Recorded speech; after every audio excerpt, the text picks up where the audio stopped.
ನಮಸ್ಕಾರ ಪ್ರೀತಿಯ ವೀಕ್ಷಕರೆಲ್ಲರಿಗೂ ಸಂಕಲ್ಪ ಸಿದ್ಧಿ ಕಾರ್ಯಕ್ರಮಕ್ಕೆ ಆತ್ಮೀಯ ಸ್ವಾಗತ ಹೇಳ್ತಾ ಇರೋದು ನಾನು ಉಷಾ. ಸೊ ಮೊದಲನೇ ಬಾರಿ ನಮ್ಮ ಚಾನಲ್ ವೀಕ್ಷಿಸ್ತಿದ್ದೀರಾ ಅಂತಂದರೆ ಈಗಲೇ ನಮ್ಮ ಚಾನಲ್ನ ಸಬ್ಸ್ಕ್ರೈಬ್ ಮಾಡಿ, ನಮ್ಮ ವಿಡಿಯೋಸ್ನ ಲೈಕ್ ಮಾಡಿ. ಇನ್ನು ಕಾರ್ಯಕ್ರಮದಲ್ಲಿ ನಮ್ಮ ಜೊತೆಲಿದ್ದಾರೆ ಸ್ಪಿರಿಚುವಲ್ ಗುರು ಡಾಕ್ಟರ್ ವಿಷ್ಣುದತ್ತ ಗುರುಜಿಯವರು. ಗುರುಗಳನ್ನ ಕಾರ್ಯಕ್ರಮಕ್ಕೆ ಬರ್ಮಾಡ್ಕೊಳ್ಳೋಣ. ನಮಸ್ತೆ ಗುರುಗಳೇ, ಕಾರ್ಯಕ್ರಮಕ್ಕೆ ಆತ್ಮೀಯ ಸ್ವಾಗತ. ಗುರುಗಳೇ, ಈ ಒಂದು ಟ್ಯಾಟೋ ಹಾಕ್ಕೊಳ್ಳುವಂಥದ್ದು ಒಂದು ಟ್ರೆಂಡ್ ಇತ್ತು ಅಂತ ಹೇಳ್ಬೋದು. ಈಗಲೂ ಕೂಡ ಸಾಕಷ್ಟು ನಡೀತಾ ಇದೆ. ಎಲ್ಲೋ ಅವರ ಇಷ್ಟ ಪ್ರೀತಿ ಪಾತ್ರರ ಹೆಸರುಗಳನ್ನ ಹಾಕ್ಕೊಂಡಿರ್ತಾರೆ. ಇನ್ನು ಕೆಲವರು ದೇವರುಗಳನ್ನೆಲ್ಲ ಕೂಡ ಹಚ್ಚೆ ಹಾಕ್ಕೊಂಡಿರ್ತಾರೆ ಅಂತಲೇ ಹೇಳ್ಬೋದು. ಈ ಟ್ಯಾಟೋ ಅನ್ನೋಂಥದ್ದು ಹಾಕ್ಕೊಳ್ಬೇಕಾ ಹಾಕ್ಕೊಳ್ಬಾರ್ದಾ? ಹಾಕ್ಕೊಳ್ಳೋದ್ರಿಂದ ಆಗುವಂಥ ಲಾಭಗಳೇನು, ಅಥವಾ ಹಾಕ್ಕೊಂಡ್ರೆ ನಾವೇನಾದ್ರು ತೊಂದರೆಗೀಡಾಗ್ತೀವ? ಏನು ಹೇಳ್ತೀರ? ಓಂ ವಿಶ್ವಸ್ಮೈ ನಮಃ. ನನ್ನ ಪ್ರೀತಿಯ ಬಂಧುಗಳೇ, ನಿಜ ಮತ್ತು ಎಂತ ಅಂದರೆ, ಹಿಂದಿನ ಕಾಲದಲ್ಲಿ ಈ ಹಚ್ಚೆ ಅಂತ ಒಂದು 3 ಚುಕ್ಕೆ ಇಳಿಸ್ಕೊಳ್ತಿದ್ರು. ಇದು ಹೇಗೆ ಅಂತಂದರೆ, ಮುಂದೆ ಬರಬಹುದಾಗಿರತಕ್ಕಂತಹ ಮುನ್ನೆಚ್ಚರಿಕಾ ಕ್ರಮಗಳನ್ನು ತೆಗೆದುಕೊಳ್ಳತಕ್ಕಂತಹದ್ದು, ಯಾವುದೇ ರೀತಿಯ ಕಾಯಿಲೆಗಳು ಹೆಣ್ಣು ಮಕ್ಕಳಿಗೆ ಬರ್ತಕ್ಕಂಥ ಸೂಚನೆಗಳಿದ್ದರೆ ಬಹುಶಃ ಅದೊಂದು ಕೇಳಲ್ಪಟ್ಟಿದ್ದು.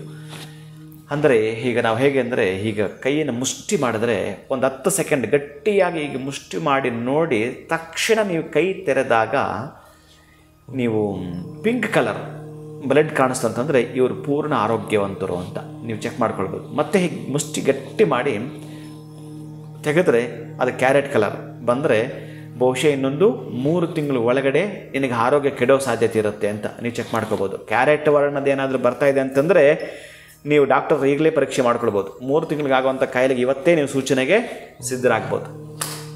ಅಷ್ಟು ಸೂಚನೆ ಕೊಡುತ್ತೆ. ಅದು ಬಿಟ್ಟು ನಾವು ಅದನ್ನೇ ದೊಡ್ಡ ಹೈರಾಣ ಮಾಡ್ಕೊಂಡು ಕೂತ್ಕೊಂಡು ಎಲ್ಲೆಂದರೆ ಅಲ್ಲಿ ಕಿವಿ, ಕೈ, ಕಾಲು, ಮುಖ, ಬೆನ್ನು ಎಲ್ಲ ಕಡೆ ಸಿಕ್ಕಿದ್ದೆಲ್ಲ ನೀವು ಬರೆದು ಹಾಕ್ಕೊಂಡ್ರೆ, ನೀವು 1 ನಿಮಿಷ ಯೋಚನೆ ಮಾಡಿ, ನಿಮಗೆ ಆ ಕಾಲಕ್ಕೆ ಆ ಸಮಯಕ್ಕೆ ಸರಿಯಾಗಿ ಅವರ ಮೇಲೆ, ಈಗ ನೀವು ಯಾರು ಹೇಳಿದ್ರಲ್ಲ ನಮ್ಮ ತುಂಬ ಕ್ಲೋಸ್ ಫ್ರೆಂಡು, ಎಷ್ಟೊಂದು ಅಷ್ಟು ಇಷ್ಟ ಗೊತ್ತಿಲ್ಲ, ಚೆನ್ನಾಗಿ ನೆನಪಿಟ್ಕೊಳ್ಳಿ. ನೀವೇನು ಟ್ಯಾಟೋ ಹಾಕ್ಸ್ಕೊಂಡಿದ್ದೀರಿ, ಅವರ ಅಭಿಮಾನಿ, ಅವರ ಅಭಿಮಾನ, ಅವರ ಸ್ನೇಹ ಎಲ್ಲ ಕೂಡ ಹಾಕ್ಸ್ಕೊಂಡಿದ್ದೀರಿ. ಅದಕ್ಕೆ ನೀವು ವಶ ಆಗಿಬಿಟ್ರಿ, ನಿಮ್ಮ ಮನಸ್ಸು ಪೂರ್ತಿ ಅದಕ್ಕೆ ವಶ ಆಗಿಬಿಡ್ತು. ಆಕಸ್ಮಿಕ ಅವರು ನಿಮಗೆ ಹೇಗೋ ಗೊತ್ತಿಲ್ಲ ಶತ್ರು ಆಯಿತು ಅಂತಂದರೆ ಕಟ್ ಮಾಡೋಕ್ಕೆ ತೆಗಿಯೋಕ್ಕೂ ಆಗಲ್ಲ, ಸುಮ್ಮನೆ ಇರೋಕ್ಕೂ ಆಗಲ್ಲ. ಅದನ್ನು ನೋಡಿದಾಗೆಲ್ಲ ಇರಿಟೇಟ್ ಆಗ್ತೀರಿ, ಹೌದು, ಬೇಸರಕ್ಕೊಳಗಾಗ್ಬಿಡ್ತೀರಿ. ಇನ್ನು ಎಲ್ಲ ಕೂಡ ಪಕ್ಕಕ್ಕಿಟ್ಟು ನಾನು ಮಾತಾಡೋದಾದರೆ 100ಕ್ಕೆ 100 ಇದು ಯಾವುದೂ ಕರೆಕ್ಟ್ ಅಲ್ಲ. ಬಹುಶಃ ನೀವು ಜೀವಮಾನದಲ್ಲಿ ಇಟ್ಕೊಳ್ತೀನಿ ಅಂತಂದರೆ ಇಲ್ಲಿ ಇಟ್ಕೊಳ್ಳಿ. ನಿಮ್ಮ ಮೇಲೆ ಅವರ ಮತ್ಸರ ತೋರಿಸ್ತಾ ಇದ್ದಾರಾ, ದ್ವೇಷ ತೋರಿಸ್ತಾ ಇದ್ದಾರಾ, ನೀವು ಅರ್ಥ ಆಗಿ ಮೊದಲವರಿಗೆ ತಕ್ಷಣ ನೀವೇನು ಉತ್ತರವೇ ಕೊಡಬಾರದು. ಯಾವುದೇ ತರಹದ್ದು ಅಂಥ ಸಂದಿಗ್ಧ ಪರಿಸ್ಥಿತಿಯಲ್ಲಿ ಏನು ಕೂಡ ಪ್ರೀತಿ ತುಂಬ ಹುಕ್ಕಿ ಬಂದಾಗ ಇಲ್ಲಿ ವ್ಯಕ್ತಪಡಿಸೋದಲ್ಲ, ಇಲ್ಲಿ ವ್ಯಕ್ತಪಡಿಸ್ಬೇಕು, ಹೃದಯದಿಂದ ಹೃದಯಕ್ಕೆ ವ್ಯಕ್ತಪಡಿಸೋದು.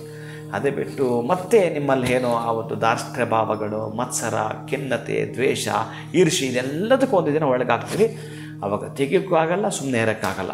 ಆಮೇಲೆ ನಿಮಗೆ ಅದು ಒಂದು ರೀತಿಯಾಗಿ ಹೇಗೆ ಅಂತಂದರೆ, ಯಾರನ್ನಾದರೂ ನೋಡಿ ನೀವು ದೊಡ್ಡ ದೊಡ್ಡ ಸೆಲೆಬ್ರಿಟಿಗಳನ್ನ ಹಾಕ್ಕೊಂಡಿರ್ತೀರಿ, ಅದು ನಿಮ್ಮ ಅಭಿಮಾನವೋ ಅಥವಾ ಅಂಧಾಭಿಮಾನವೋ ನನಗೆ ಗೊತ್ತಿಲ್ಲ, ಒಟ್ಟಾರೆಯಾಗಿ ಒಂದಲ್ಲ ಒಂದು ದಿನ ಅದು ಖೇದವನ್ನು ಉಂಟು ಮಾಡ್ತಕ್ಕಂಥದ್ದು. ಈಗ ಸದ್ಯಕ್ಕೆ ನಿಮಗೆ ಖುಷಿ ಕೊಡ್ತಕ್ಕಂಥದ್ದು. ಯಾಕಂದ್ರೆ ನನಗಿದು ಇಷ್ಟವಿಲ್ಲದ ಸಬ್ಜೆಕ್ಟ್.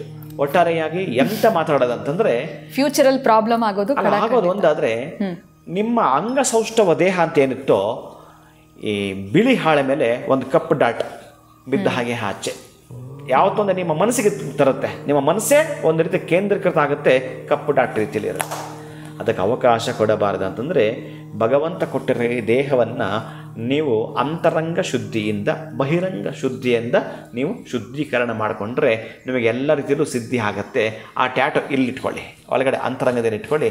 ಆವಾಗ ನಿಮ್ಮ ಸ್ನೇಹ, ನಿಮ್ಮ ಸಂಬಂಧ, ನಿಮ್ಮ ಬಾಂಧವ್ಯಕ್ಕೆ ಒಂದು ಅರ್ಥ ಕೊಡುತ್ತೆ. ಇನ್ನು ನೀವು ಟ್ಯಾಟೋ ಹಾಕ್ಕೊಂಡ್ರೆ ಅನರ್ಥನೇ ಕೊಡುತ್ತೆ. ಇನ್ನು ಬೇರೆ ನಾನು ಹೇಳಲಿಕ್ಕೂ ಗುರುಗಳ ಇನ್ನು ಒಂದೇ ಒಂದು ಪ್ರಶ್ನೆ ಏನು ಅಂತಂದರೆ, ಹೆಸರುಗಳು ಬೇಡ ಅಥವಾ ಫ್ರೆಂಡ್ ಹೆಸರು ಬೇಡ, ಪ್ರೀತಿ ಪಾತ್ರರ ಹೆಸರು ಬೇಡ. ಕೆಲವರು ದೇವರುಗಳನ್ನು, ಶಿವ ಆಗಿರ್ಬೋದು, ಆಂಜನೇಯ ಸ್ವಾಮಿ, ಇದರ ಒಂದು ಹಚ್ಚೆ ಹಾಕ್ಕೊಂಡಿರ್ತಾರೆ. ಅದು ಒಳ್ಳೇದಾ? ಹಾಗಾದರೆ ಅವ್ರಿಗೆ ದೇವ್ರ ಮೇಲೆ ಭಕ್ತಿ ಜಾಸ್ತಿ ಅಂತ ಕನ್ಸಿಡರ್ ಮಾಡೋದಾ, ಅಥವಾ ಯಾವ ಥರ ಇದನ್ನು ಕನ್ಸಿಡರ್ ಮಾಡಬೇಕಾಗುತ್ತೆ? ಒಳ್ಳೆ ಪ್ರಶ್ನೆ, ಅದ್ಭುತ ಇದು. ಇದು ಎಂಥ ಅದ್ಭುತ ಅಂತಂದರೆ, ಗುಡ್, ಇದನ್ನು ಹಾಕ್ಕೊಳ್ಳಿ ಅಂತ ನಾನೇನು ಹೇಳಲ್ಲ. ಏನಕ್ಕೆ ಹಾಕ್ಕೋಬೇಕಾದ್ರೆ ನೀವು ದೇವರು ಅಂತ ಮನಸ್ಸಲ್ಲಿ ಆರಾಧನೆ ಮಾಡಿರಿ.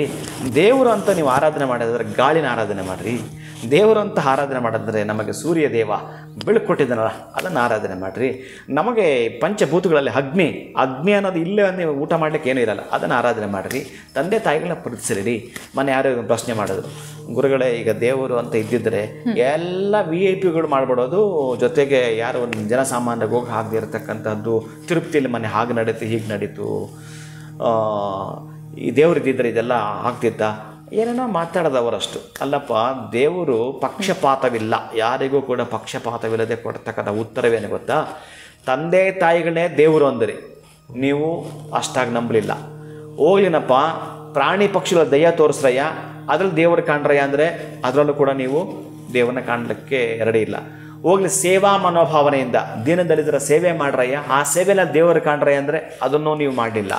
ಯಾವುದೋ ಒಂದು ವಿಗ್ರಹ ಮಾಡಿ ಕಲ್ಲನ್ನು ತೊಗೊಂಬಂದು ಕೆತ್ತನೆ ಮಾಡಿದ್ದು ನೀವೇ, ಅದಕ್ಕೆ ದೇವ್ರ ರೂಪ ಕೊಟ್ಟು ಗರ್ಭಗುಡಿ ಇಟ್ಟಿದ್ದು ನೀವೇ, ಆ ಗರ್ಭಗುಡಿ ಮೇಲೆ ನೀವು ಕಳಶ ಇಟ್ಟಿದ್ದು ನೀವೇ, ಇನ್ನು ಸರತಿ ಸಾಲ ಮಾಡ್ಕೊಂಡದ್ದು ನೀವೇ, ಆ ರೆಸಿಪ್ಟ್ ಬುಕ್ ಪ್ರಿಂಟ್ ಮಾಡಿಸಿದ್ದು ನೀವೇ, ಎಲ್ರಿಗೂ ಹಂಚಿದ್ದು ನೀವೇ, VIP ಅಂತ ಕೊಟ್ಟಿದ್ದು ನೀವೇ, ದುಡ್ಡು ವಸೂಲು ಮಾಡಿದ್ದು ನೀವೇ. ಈಗ ನೀವು ದೇವ್ರನ್ನ ಜರಿಯೋದಾ?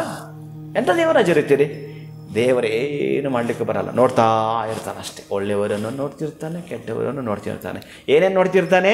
ನೀವು ಪರೀಕ್ಷೆ ಬರೆಯುವಾಗ ಮೇಷ್ಟ್ರು ನೋಡ್ಕೊಂಡು ಓಡಾಡ್ತಿರಲ್ವ ಈ ಕಡೆ ಆ ಕಡೆ, ಹಾಗೆ ಅದು ಮತ್ತೆ ಅದನ್ನೆಲ್ಲ ನೀವು 3 ತಾಸು ಆದಮೇಲೆ ಏನು ಕೊಡ್ತೀರಿ, ಪರೀಕ್ಷೆ ಏನು ಬರೆದ್ರೆ ಅಂತ, ಮತ್ತೆ ಅದನ್ನು ಯಾವಾಗ ವ್ಯಾಲ್ಯೂಯೇಷನ್ ಮಾಡಬೇಕು ಪೇಪರು, ಆವಾಗ ನಿಮ್ಮ ಬಂಡವಾಳ ಗೊತ್ತಾಗುತ್ತಲ್ಲ. ಹಾಗೆ ನಮ್ಮ ಬಂಡವಾಳ ಗೊತ್ತಾಗುತ್ತೆ ಯಾವಾಗ ಗೊತ್ತಾ? ಇಲ್ಲಿ ಏನೇನು ಮಾಡಿದ್ದೀವಿ ಅಂತ ಅಲ್ಲಿ ಗೊತ್ತಾಗುತ್ತೆ. ಅದಕ್ಕೆ ಪರೀಕ್ಷಾ ದಿನಗಳು ಈ ಜನ್ಮ ಪೂರ್ತಿ ಪರೀಕ್ಷೆಯೇ. ಆಲೋಚನೆಗಳಿಟ್ಟುಕೊಂಡು ಒಳ್ಳೆಯದನ್ನು ಬರೀರಿ, ಒಳ್ಳೆಯದನ್ನು ಯೋಚನೆ ಮಾಡಿ, ಹೃದಯದಲ್ಲಿ ಇಟ್ಕೊಂಡು ಭಗವಂತನನ್ನು ಆರಾಧನೆ ಮಾಡಿ, ಹೃದಯ ಭಗವಂತನನ್ನು ಪೂಜೆ. ಅದಕ್ಕೆ ಹೇಳ್ತಕ್ಕಂಥದ್ದು, ನಾನು ಈ ಮಂದಿರಗಳಲ್ಲೋ ಮಂದಾಸನಗಳಲ್ಲೋ ಮಸೀದಿಗಳು ಇಟ್ಟಿರ್ತಕ್ಕಂಥ ಭಗವಂತನಿಗಿಂತಲೂ ಸ್ವಲ್ಪ ಬಾಗಿ ನೋಡು, ನೀನು ಹೃದಯ ತಕ್ಕಡಿಲಿದ್ದಾನೆ, ಅಲ್ಲಿರ್ತಕ್ಕಂಥ ಭಗವಂತನನ್ನು ಪೂಜಿಸಿ ನೋಡು ಅಂತ ಹೇಳಿರ್ತೀನಿ. ಹಾಗಾಗಿ ಗಣಪತಿನ ಹಾಕ್ಕೊಂಡ್ಬಿಡು, ಹನುಮನ್ನ ಹಾಕ್ಕೊಂಡ್ಬಿಡು. ಯಾವ ಕಾರಣಕ್ಕೂ ದೇವರು ಸಲ್ಲದು, ನಿಮ್ಮ ಸ್ನೇಹಿತರು ಸಲ್ಲದು. ಅಷ್ಟೇ ಯಾಕೆ, ಅಪ್ಪ ಅಮ್ಮನ ಹೆಸರು ಕೂಡ ಅಷ್ಟು ಸಮಂಜಸವಲ್ಲ. ಇಟ್ಕೊಳ್ಳಿ ಅಪ್ಪ ಅಮ್ಮನ್ನ, ಇಲ್ಲಿ ಪ್ರೀತಿಸಿ. ಅವ್ರ ಜೊತೆಗೆ ನೀವು ಯುದ್ಧ ಮಾಡ್ತೀರಿ, ಗಲಾಟೆ ಮಾಡ್ತೀರಿ, ಏನೇನೋ ಏಕವಚನ ಎಲ್ಲ ಬಡಿಸ್ತೀರಿ ತಂದೆ ತಾಯಿಗಳಿಗೆ, ಹಚ್ಚೆ ಮಾತ್ರ ಹಾಕ್ಕೊಂಡಿರ್ತೀರಿ. ಏನು ಪ್ರಯೋಜನ ಬಂತು? ಯಾವುದೇ ಕಾರಣಕ್ಕೂ ಸಾಧ್ಯವಿಲ್ಲ. ಮನಸ್ಸಲ್ಲಿ ಇಟ್ಕೊಳ್ಳಿ, ಪ್ರೀತಿಯಿಂದ ಆರಾಧಿಸಿ. ಖಂಡಿತವಾಗ್ಲೂ ಗುರುಗಳೇ, ಯಾವುದೇ ರೀತಿಯಾಗಿರುವಂಥ ಪ್ರೀತಿ ಅಭಿಮಾನ ಏನೇ ಇದ್ರೂ ಕೂಡ ಮನಸ್ಸಿನಲ್ಲಿರಬೇಕು ಅಂತ ಹೇಳಿದ್ರಿ. ಟ್ಯಾಟು ನೋ ಅಂತ ತಿಳಿಸ್ಬಿಟ್ಟಿದ್ದೀರಾ. ಧನ್ಯವಾದಗಳು ಗುರುಗಳೇ, ನಮಸ್ಕಾರ. ಹರೇ ಶ್ರೀನಿವಾಸ. ಸೊ ಈಗ ಆಲ್ರೆಡಿ ಹಾಕಿಸ್ಕೊಂಡಿದ್ದೀವಿ, ಏನೂ ಮಾಡೋಕ್ಕಾಗಲ್ಲ. ಇನ್ನು ಫ್ಯೂಚರ್ನಲ್ಲಿ ನಾವು ಹಾಕಿಸ್ಕೋಬೇಕು ಅಂತಿದ್ದವ್ರಿಗೆ ಗುರುಗಳು ಮಾಹಿತಿಯನ್ನು ತಿಳಿಸ್ಕೊಟ್ಟಿದ್ದಾರೆ. ತಮ್ಮೆಲ್ಲರಿಗೂ ಇಷ್ಟ ಆಗಿದೆ ಅಂತ ಭಾವಿಸ್ತೀನಿ. ನಮಸ್ಕಾರ.